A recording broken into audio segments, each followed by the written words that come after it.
मुजद्दिद ज़मान कुतुबुल आलम हज़रत मौलाना शाह मुफ्ती हज़रत गाज़ी रहमतुल्लाह अलैह हुक्मेর মজলিসে আদেশের মজলিসে যখন আমরা কিছুক্ষণ বসতে পেরেছি তার জন্য আরেকবার শুকরিয়া আদায় করে বলুন আলহামদুলিল্লাহ। এই পবিত্র জিকিরের মজলিস, গুনাহ মাফের মজলিস, এই জিকিরের মজলিস হলো হেদায়েতের মজলিস। এই জিকিরের মজলিস হলো যে আপনার আল্লাহ রাব্বুল ইজ্জাত রব্বুল আলামিন খুশি করার মজলিস। এই মজলিসের মধ্যে যে জিকির করা হয়, এই মজলিসের মধ্যে যে দরুদ শরীফ পড়া হয়, এই মজলিসের মধ্যে যে কালাম তেলাওয়াত করা হয়, এই মজলিসের মধ্যে যে একমাত্র যে সমস্ত দিনের আলোচনা করা হয়, এই সমস্ত নেকি, এই সমস্ত সৎকার, এই সমস্ত আমল আল্লাহর দরবারে সহজে কবুল মঞ্জুর হয়ে যায়। জোরে বলুন সুবহানাল্লাহ। কেননা এই মজলিসটা হলো একজন কামেল মুর্শিদ, আল্লাহর দোস্ত বন্ধু, আল্লাহর ওলির আদেশ হুকুমে, কামেল ওলির আদেশ হুকুমে এই মজলিসের আয়োজন করা হয়েছে, ব্যবস্থা করা হয়েছে। তাই বাবাজিরা, যে ফতোয়া আর তাকওয়া দুটো জিনিস রয়েছে। ফতোয়া আর তাকওয়া, শুধু আমি ফতোয়া নিয়ে চলবো, আমার আমল আল্লাহর দরবারে কবুল মঞ্জুর হবে না। শুধু তাকওয়া নিয়ে চলবো, তাও কবুল হবে না। এই জন্য শরিয়াত করতে হবে। ফতোয়া আর তাকওয়া দুটো জিনিসের পার্থক্য আছে। যেমন মিসাল স্বরূপ ফতোয়া দেখবেন হযরত ইমাম আযম আবু হানিফা রাহমাতুল্লাহ আলাইহি তার ফতোয়ার কিতাবে লিখেছেন যে এক দিনের পরিবার যদি কাপড়ের মধ্যে নাপাক লাগে তাহলে নামাজ জায়েজ আছে, নামাজ চলবে। এটা হলো ফতোয়া। বুঝতে পারলেন? এক দিনের পরিবার যদি কাপড় নাপাক লাগে তাই নামাজ জায়েজ আছে, সে কাপড় নামাজ চলবে। কিন্তু একদিন হযরত ইমাম আযম আবু হানিফা রাহমাতুল্লাহ আলাইহি তার কাপড়ে এক দিনের থেকে আরো কম এক সেটা নাপাক লেগেছে। তিনি সেটাকে কি করলেন, পাশে নদী ছিল, নদীর পানিতে গিয়ে ধুয়ে নিচ্ছেন, ভালো করে ধুচ্ছেন। তারা যে সাধকটা তিনি ফতোয়ায় লিখেছিলেন যে একদিনের পরিবার নাপাক লাগলে নামাজ জায়েজ আছে, চলবে। সেই সাধকটা তিনি দেখলেন যে হুজুর আমার ইমাম আযম আবু হানিফা রাহমাতুল্লাহ আলাইহি তিনি কিন্তু কাপড়টা ধুচ্ছেন কেন? তখন এই সাধকটা জিজ্ঞাসা করেছিলেন ইমাম আযম আবু হানিফা রাহমাতুল্লাহ আলাইহি, হুজুর আপনি তো ফতোয়ায় লিখেছেন যে একদিনের পরিমাণ যদি কাপড়ে নাপাক লাগে তাহলে নামাজ জায়েজ আছে, চলবে। তা আপনার তার থেকে তো আরো কম লেগেছে, আপনি কেন ধুয়ে নিচ্ছেন? তাহলে আপনি যেটা লিখেছেন এটা কি ঠিক?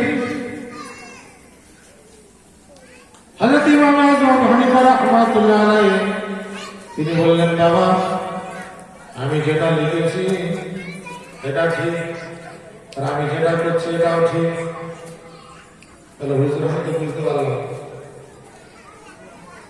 তো বলছি, বাবা আমি যেটা লিখেছি ওটা হলো ফতোয়া, আর যেটা আমি করছি এটা হলো তাকওয়া। জোরে বলুন সুবহানাল্লাহ।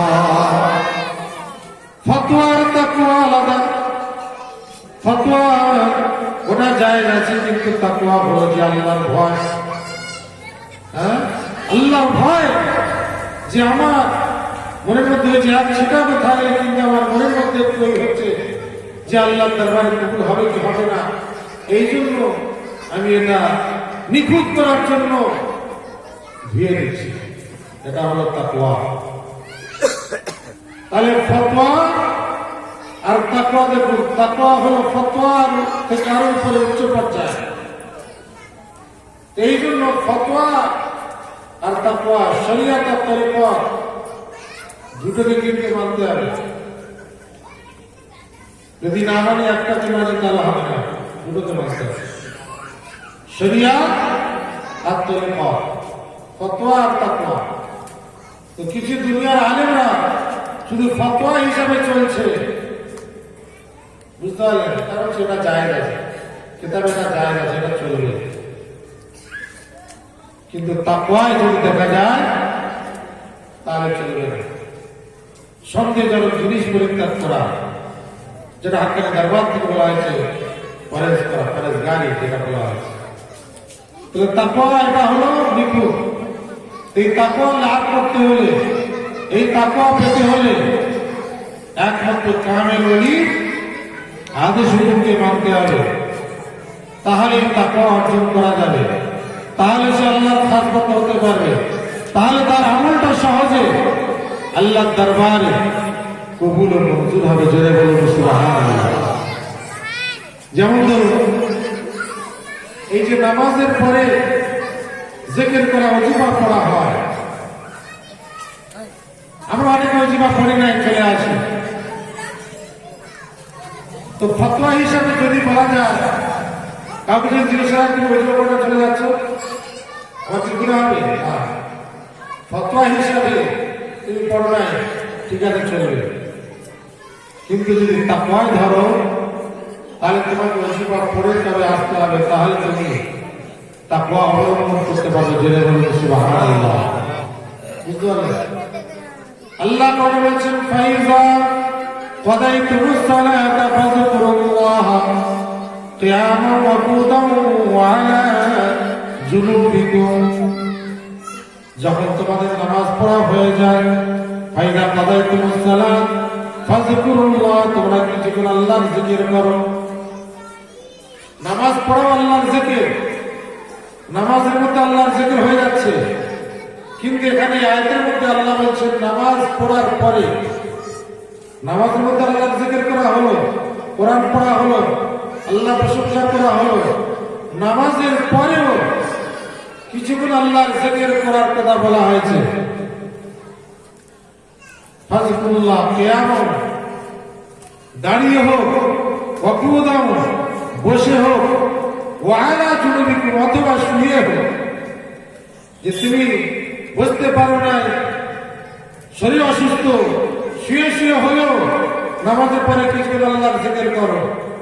দাঁড়িয়ে হলেও, হুজুররা বলেন কি যে তোমার গাড়ি ধরতে হবে, খুব ব্যস্ত রয়েছে, তাড়াতাড়ি করে কোনো রকম নামাজটা পড়ে আমাকে গাড়ি ধরতে হবে, ওই কাজে আমাকে বেরিয়ে যেতে হবে, এই টাইমের মধ্যে আমাকে যেতে হবে। তাহলে তুমি হাঁটতে হাঁটতে চলতে চলতেও আলহামদুলিল্লাহ, কুল আল্লাহ, ফালাক আর দরুদ শরীফ তুমি পড়ে নেবে। তাহলে কি হবে? দাঁড়িয়ে হোক যে বলা হয়েছে, তাহলে তোমার এই আদেশটা তোমরা পালন করা হবে। জোরে বলুন সুবহানাল্লাহ। যে তুমি চলতে চলতেও এই আমলটা করবে, তাহলে তুমি তাকওয়ার মধ্যে পূর্ণ হয়ে যাবে, তাকওয়া অবলম্বন করা হয়ে যাবে। অথবা তুমি বসেও কিছুক্ষণ আল্লাহর জিকির করো। কিন্তু শয়তান আমাদেরকে কি করে? উস্কানি দেয়, মসজিদে একটু বসে থাকতে চাইবে, কতক্ষণ বাইরে চলে যাবে। বুঝতে পারলেন? যে মন পড়ে আছে বাজারের দিকে, মন পড়ে আছে চা দোকানে, আমি মসজিদে নামাজ পড়ছি, বলেছি এইরকম নামাজ আল্লাহর দরবারে কবুল হবে না সহজ। কারণ হাদিস শরীফে আল্লাহ নবী আল্লাহ রাসূল বলেছেন, লা সালাতা ইল্লা বিহুজুরিল কলবি, হুজুরি কলবি ছাড়া নামাজ আদায় হবে না, নামাজ হবে না। আল্লাহ নবী আল্লাহ রাসূল একদিন সাহাবীদের বলল, সাহাবীরা তোমরা মসজিদে রয়েছো, নামাজ পড়তে এসেছো, আল্লাহর জিকির করতে এসেছো, কিন্তু বাবারা তোমাদের অন্তরটা দিলটা যদি ওই বাজারে পড়ে থাকে, ওই দোকানে পড়ে থাকে, ওই বিভিন্ন জায়গায় পড়ে থাকে, তাহলে বাবা তোমরা এই নামাজের ফজিলত সওয়াব থেকে বঞ্চিত হয়ে যাবে। আল্লাহ দরবারে ঠিক কবুল ও মঞ্জুর হবে না। এই জন্য করে অন্তরটাও হাজির করতে হবে। আল্লাহ নবী রাসূল বললেন, আমার অনেকে ইমানদার বান্দারা, উম্মতেরা অথবা আমার সাহাবীর অনুসারীরা, তারা অনেকে বাজারে থাকে, রাস্তাঘাটে থাকে, কিন্তু তাদের অন্তরটা পড়ে থাকে মসজিদে, তাদের দিলটা পড়ে থাকে মসজিদে। অথবা ওই যে আমার উম্মতরা যে বাজার রয়েছে, বাইরে রয়েছে, রাস্তাঘাটে রয়েছে, তাদের অন্তরটা মসজিদে পড়ে আছে। তারা বাজারে থাকলেও, রাস্তায় থাকলেও তারা সওয়াবের অধিকারী হবে। জোরে বলুন সুবহানাল্লাহ। তারা নেকি পাবে, সওয়াব পাবে, কেন তার অন্তরটা এখানে পড়ে আছে। বিহুজুরিল কলব। এই জন্য এই হুজুরিল কলব রাখতে হলে, এই তাকওয়া অবলম্বন করতে হলে তাকওয়া ওয়ালার কাছে যেতে হবে, কামেল ওলির কাছে যেতে হবে, যিনি তাকওয়া অবলম্বন করেছে। আমরা ফতোয়া হিসাবে বিভিন্ন ব্যাপার বলব, কে নামাজ পড়ছে বলে যে এইভাবে হাত বাঁধলে নামাজ হবে না, এইভাবে নামাজ হবে না, তার নামাজ হবে না। ফতোয়া হিসেবে নামাজ হবে, তাকওয়া হবে, বুঝতে পারলেন? ফতোয়া হিসাবে তুমি হাদিসে আছে, তাহলে ফতোয়া হিসাবে তোমার নামাজ হবে। এই তাকওয়ায় তুমি দেখবে কার অনুসরণ করবে, যে কামেল ওলি, কামেল মুর্শিদ তারা কি বলেছেন। যেহেতু আল্লাহ পাক বলেছেন কামেল ওলি দেখতে বা অনুসরণ করার জন্য, কামেল ওলির আদেশ হুকুমকে মানার জন্য, অতএব কামেল ওলি যেভাবে আদেশ হুকুম দেবে, সেই আদেশ হুকুমটা হলো শ্রেষ্ঠ আদেশ হুকুম, সেটা হলো ফতোয়া আর তাকওয়া দুটোই। জুড়ে বলুন সুবহানাল্লাহ। সে ফতোয়া আর তাকওয়া সবকিছু ফতোয়ার মধ্যে পড়ে থাকবে। কি হবে? এই জন্য করে বাবাজিরা, যে একমাত্র আমার আমলটা শ্রেষ্ঠ করতে হলে, আমার ইবাদতটা শ্রেষ্ঠ করতে হলে, আমার আমলটা শ্রেষ্ঠ করতে হলে, আল্লাহর দরবারে পৌঁছাতে হলে, যে একমাত্র সেই কামেল ওলির আদেশ হুকুমটাকে মানতে হবে, কামেল ওলির ইত্তেবা অনুসরণ করতে হবে। কামেল ওলি কি বলেছেন সেটাকে আমি মানবো, তাহলে আমি সহজে বিভ্রান্ত হতে পারবো না, বিরাস্ত হতে পারবো না। কিন্তু যদি কামেল ওলিকে ছেড়ে দিয়ে দুনিয়ার আলেমের কথা শুনি, এই আলেম বলবে এটা জায়েজ চলবে, আর একটা আলেম বলবে এটা জায়েজ চলবে, আর একটা আলেম বলবে এটা জায়েজ চলবে। বুঝতে হবে? হাদিস সব জায়েজ চলবে, তা কোনটা তুই মানবে? হ্যাঁ, বিভ্রান্তির মধ্যে পড়ে যায়। আমার রোগ হয়েছে, তো ডাক্তারের কাছে যাব, ডাক্তার আমার পেটের ব্যথা বা কোমরের ব্যথা হয়েছে, তো মাথা যন্ত্রণা করছে বা এখানে যন্ত্রণা করছে, তো ডাক্তার আমাকে একটা ওষুধ দেবে বা একটা দুটো ওষুধ দেবে, এই ওষুধটা খেলে তোমার রোগটা ভালো হয়ে যাবে। তো তুমি যদি ডাক্তারের বইটা নিয়ে আর খুলে খুলে দেখো, আর এই ওষুধটা খেলে তো কোমরের ব্যথা ভালো হবে, আর এটা খেলে তো মাথার যন্ত্রণা ভালো হবে, এটা খেলে হাতের ব্যথা ভালো হবে, হ্যাঁ এটা খেলে পেটের ব্যথা ভালো হবে, তো কত রকম সে ডাক্তারের বই থেকে অনেক রকম ঔষধ, এইটা খেলে শরীরটা একেবারে সুস্থ সবল হবে, মোটা তাজা হবে। তো তুমি খাবে কোন ওষুধটা? তুমি ওষুধ নির্ণয় করবে? তুমি তো রোগী। ডাক্তারের কাছে যাবে, সে তোমার এমন একটা ঔষধ দেবে যে ঔষধের মধ্যে একটা ঔষধে 3-4 রকমের রোগের কাজ হবে, সেই ওষুধটা খেলে তোমার রোগটা সারবে। জোরে বলুন সুবহানাল্লাহ। তাহলে আমরা হলাম রোগী, বুঝতে পারলেন? যে কিতাব পড়ে হাদিস পড়ে দেখছি আরে এই জিকিরটা করলে 10,000 নেকি আছে, আর একটা জিকির করলে এই ব্যক্তিকে এই জিকিরটা করলে কালেমাটা পড়লে 5,000 নেকি আছে, আর এই জিকিরটা করলে 70 ডাবল হয়ে যাবে, আর এই জিকিরটা করলে কারবার উন্নতি হবে। তাহলে অনেক রকম জিকিরের কথা বলা আছে কিতাবের মধ্যে, ফজিলতের কথা বলা আছে। আমি কোন জিকিরটা নির্ণয় করব? আমি কোন জিকিরটা নির্দিষ্ট করব? আমি কোন জিকিরটা করব? আল্লাহর কাছে পৌঁছাবে, এটা নির্ণয় করবে কে? নির্দিষ্ট করবে কে? যে একমাত্র বলে দেবে আল্লাহর খাস বান্দা কামেল ওলি কামেল মুর্শিদ, জোরে বলুন সুবহানাল্লাহ। অতএব কামেল মুর্শিদ যে জিকিরটা দেবে, যে ওজিফাটা দেবে, যে কালেমা পড়ার জন্য বলবে, সেটাই হলো আমার শ্রেষ্ঠ ঔষধ। বুঝতে পারলেন? রুহানি তারাক্কির জন্য সেটা হলো শ্রেষ্ঠ ঔষধ।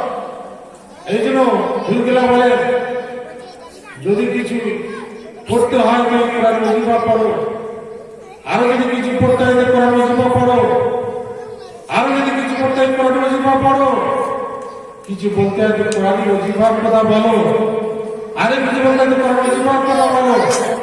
কেননা এটা হলো শ্রেষ্ঠ আমল। ফতোয়া, তাকওয়া, শরিয়াত, তরিকত সব কিছুর মধ্যে পাবে। জেনে বলুন সুবহানাল্লাহ। তাই দেখুন হযরত আবুল আযম খেরকানী রাহমাতুল্লাহ আলাইহির কাছে তারা একটা মুরিদ হুজুরের কাছে বলেন, হুজুর আমি বাগদাদে যাব, ইলম শিক্ষা করতে যাব, এই ফতোয়া তাকওয়া আল্লাহর নবীর আদেশ মানলে যে দেখুন কি ফজিলত। তো মুরিদটা বলছে, হুজুর আমি বাগদাদ শরীফে যাব, ইলম শিক্ষা করতে যাব। তো হুজুর বলছে, বাবা তুমি এখানে তো পড়তে পারো। আমার মুর্শিদ বলছে, হুজুর তুমি এখানে তো কিতাব পড়তে পারো, কিন্তু মুরিদের ইচ্ছা বাগদাদ শরীফ বড় বড় আলেম আছে, ওলামা আছে, সেখানে গেলে আমি বড় আলেম হবো কিতাব পড়ে পড়ে। তো হুজুর এখানে বেশি কিছু তেমন জানে না, কি পড়বো মনে মনে নাম করছে। বলছে, না হুজুর আমার ইচ্ছা আছে বাগদাদ শরীফে যাবো। আল্লাহর ওলি বললেন, বাবা তোমার যেটা ভালো লাগে করো। বুঝতে পারলেন? যেটা ভালো লাগে করো, মানে সরাসরি হুকুমটা আর পেলো না, সরাসরি হুকুমটা হলো না, যেটা তোমার ভালো লাগে করো। এবার তুমি হয়তো কালকে যাবে, রাত্রিবেলা শুয়ে আছে, কালকে বাগদাদ শরীফে যাবে।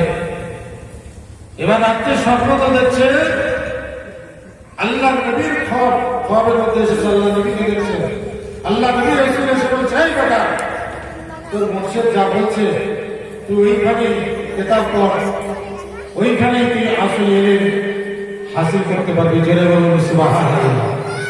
বুঝতে পারলেন? এবার মুরিদটা পরের দিনে এসে বলছে, হুজুর আমি আর বাগদাদে যাব না, আমি এখানেই কিতাব পড়বো আপনার কাছে। বলে, কেন বাবা ধাক্কা খেয়েছো? দেখুন আল্লাহ, হ্যাঁ এবার কিতাব পড়াচ্ছে, দেখুন কিতাব পড়াচ্ছে, হাদিস পড়াচ্ছে। আবুল হাসান খেরকানী রাহমাতুল্লাহ আলাইহি তো হাদিস পড়াতে যেখানে লেখা রয়েছে সহিহ হাদিস বলে লেখা রয়েছে, আবুল হাসান খেরকানী রাহমাতুল্লাহ বলছেন, বাবা এই হাদিসটা ঠিক না। এবার শাগির্দরা তখন প্রশ্ন করেছে, হুজুর এখানে সহিহ বলে লেখা রয়েছে, আপনি বলছেন ঠিক নয়। বলছে, বাবা তুমি তো কিতাবের দিকে লক্ষ্য করে আছো, হাদিসের দিকে লক্ষ্য করে আছো। আমি যখন এই হাদিসটা পড়াচ্ছি আল্লাহ নবীর চেহারা মোবারকের দিকে লক্ষ্য করছি, সরাসরি আল্লাহ নবীকে দেখছি। যখন এই হাদিসটা পড়ছি মোবাইল বুঝতে যে না হাদিসটা ঠিক নয়, এই জন্য আমি বলছি হাদিসটা ঠিক নয়। জোরে বলুন সুবহানাল্লাহ। তাহলে আসল হাদিস দেখুন কোথায়? আসল হাদিস কামেল ওলিদের কাছে। ইলমে হক, ইলমে সুফি, গুম সওয়াব, হক ইলম সুফিদের ভিতরে, কামেলদের ভিতরে লুকিয়ে রয়েছে। জোরে বলুন সুবহানাল্লাহ। এই জন্য যদি আমরা ফতোয়ার তাকওয়া অবলম্বন করতে চাই, শ্রেষ্ঠ বান্দা হতে চাই, আল্লাহ তাআলার আমলকে কবুল করাতে চাই, তাহলে কামেলের একটি অনুসরণ করব, যে আদেশ দেবে সেটাই আমরা মেনে চলবো। তাহলে আমি শ্রেষ্ঠ বান্দা হতে পারবো, আমার আমলটা শ্রেষ্ঠ হবে, আমার আমল আল্লাহ দরবারে কবুল হবে। এই জন্য কামেল মুর্শিদ শ্রেষ্ঠ কোরআন ওজিফা দিয়েছেন, কোরআনে আমল দিয়েছেন। বাবারা এই তোমরা কোরআন ওজিফাটা আমল করবে, কোটি কোটি মানুষের নেকির মধ্যে শামিল হয়ে যাবে, কোটি কোটি মানুষের দোয়া পাবে, কোটি কোটি মানুষ তোমার জন্য কবরে চলে গেল তোমার জন্য দোয়া করবে। এই আমলটা কিয়ামত ময়দানে যে পাহাড় পরিমাণ নেকি তোমার আমলনামা হাজির হয়ে যাবে। জোরে বলুন সুবহানাল্লাহ। এই জন্য আমি বেশি বায়ান বাড়াচ্ছি না, আমার মৌলানা হাজি মৌলানা আরিফ সাহেব আপনাদের সুন্দর করে কোরআন হাদিস থেকে আলোচনা করবেন, আপনাদের বায়ানকে ভালো করে শুনবেন।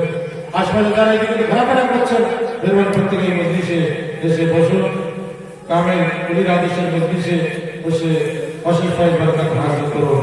আল্লাহ রাব্বুল আলামিন প্রত্যেককে বেশি বেশি করে কামনা করা তৌফিক প্রদান করুন আমিন দুরূদ শরীফ পড়ুন আল্লাহ